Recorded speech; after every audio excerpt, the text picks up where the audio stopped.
Two new corners for Joe Paterno, and McPherson will go to work against them right away. Down deep, down the middle, and he's got it. They'll score on the first play of the game. Rob Moore for a touchdown, 80 yards. Johnny McPherson, long count, out to the other side of the field. He pitches to Owen.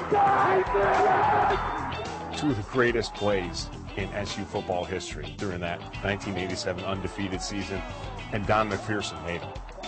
Donnie McPherson, in his day, was one of a kind. He could run, he could throw, he could run and throw. I mean, he could do it all.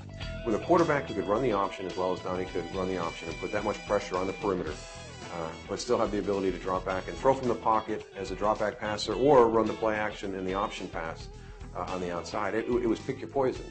He brought a skill set that was virtually impossible to defend at the college level. We had a number of guys who really believed that it could happen, and no matter what anyone else told us, once we started to win and once we started to feel good about ourselves, there was no one that was going to stop us. He was the calm on the field. It never rattled, even in the West Virginia game. Probably his worst performance as a collegiate. And in one of the biggest games he's ever played, and yet he's still fine, and he makes the big plays at the end of the game. It was a moment when I knew exactly what was going to happen because I had prepared for that moment.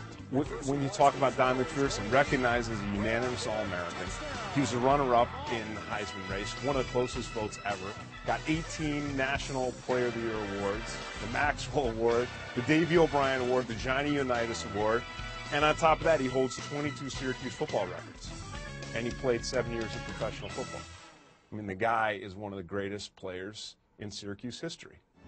So he led his team to not only victory on the field, but Don's a guy that went beyond football and has made an impact on society with all the things that he's done off the field. And so I've spent a tremendous amount of time working on social issues from the perspective of helping young people and people in general make better decisions with better information.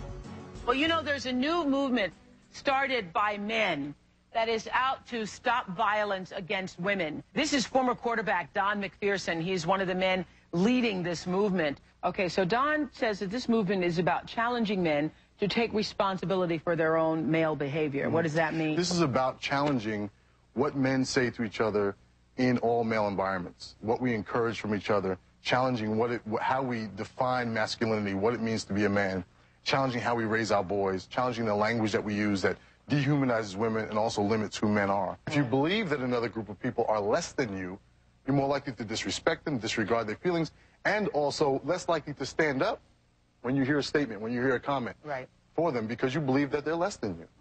He's testified before Congress. He's spoken at over 200 colleges and organizations. And he talks about topics like men's violence against women, youth issues, alcohol and substance abuse, teamwork, leadership, and life skills for student athletes. Tonight, what was the worst insult when you were a little boy? Go back as far as you can in your memory. When you were a little boy, what was the worst insult anyone could ever say to you? You play like a girl. You run like a girl. You throw like a girl. A student athlete was so moved by Don's presentation that he went up to Don and asked about what he could do, and as a result helped to form AMI, which is a student group that helps to work to end sexual violence. He's like the epitome of masculinity, a big football player. When you see him talking about these things, it gives the rest of us confidence to talk about these things and try and raise awareness about these things. It was no surprise to any of us that Don McPherson was inducted into the College Football Hall of Fame in 2008, because when you talk about college football players, he was absolutely one of the best. Quarterback from Syracuse University, Don McPherson. A real do-it-all quarterback. Congratulations, Don. It's amazing with all those Hall of Famers there, how they congregated Don McPherson. It's a character that he has, that everybody is drawn to him. This is vindication in my eyes. He was the heart and soul of that team. It was an undefeated team. It was a team that nobody gave a chance to when the season started to even become anything near what we actually did. And the main reason for that was Don McPherson. So for him to get slighted with the Heisman Trophy and now to come back and get put into the College Football Hall of Fame, I couldn't be happier for him. I think when all's said and done, the real impact and the real thing that people are going to remember Donnie McPherson for is the influence that he's had on issues that affect everyone in this country.